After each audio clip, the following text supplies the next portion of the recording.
সবার সাথে কথা বলে বা হাসতে দেখতে খারাপ লাগে, আমাকে নিজেকে অস্বস্তিকর লাগে। আলহামদুলিল্লাহ, এটা আমি আরো বেশি ভালো হইতো মনে হয়। আমি মূলত দাঁতের চিকিৎসা করতেছি। আমার এক দাঁতের দুটো প্রবলেম আছে। ফার্স্ট অফ অল হলো উপরে একটু আমার দাঁতটা ফাঁকা আছে, গ্যাপটা অনেক বেশি। সবার সাথে কথা বলে বা হাসতে দেখতে খারাপ লাগে, আমাকে নিজেকে অস্বস্তিকর লাগে। এই বছরের সেমাই ঈদে, রোজার ঈদে থেকে কাজটা শুরু করছি, রোজার 20 পর থেকে। তো অলমোস্ট 3 মাস প্লাস হয়ে গেল।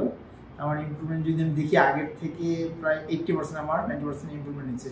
ফাঁকাটা আমার উপরে ফাঁকাটা ছিল অনেকটা, সেটা এখন আপনার চাপে আসছে, গ্যাপটা অনেকটা পূরণ হচ্ছে, আর নিচের বাকিটা সোজা হয়ে গেছে। 4 মাসে আমি ভাবতে পারিনি 4 মাসে যে আমার মানে এতটা ইমপ্রুভমেন্ট। আমি তো জানতাম যে আমার বোনও এই কাজ করছে, তাতে তো প্রায় 1 বছর লাগছে। তো ওর চিকিৎসা আলাদা, আমার চিকিৎসা আলাদা। তো আমি 4 মাসে যে এত ইমপ্রুভমেন্ট হবে, আলহামদুলিল্লাহ অনেক ভালো।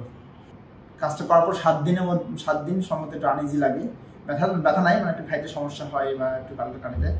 7 দিন গেলেই অটোমেটিকলি অভ্যস্ত হয়ে যায়। অনেকে আমাকে জিজ্ঞেস করে, ভাই আপনাকে কেমন লাগে, আনইজি লাগে না? ফার্স্ট টাইম লাগে, পরে অটোমেটিকলি অ্যাডজাস্ট হয়ে যায়।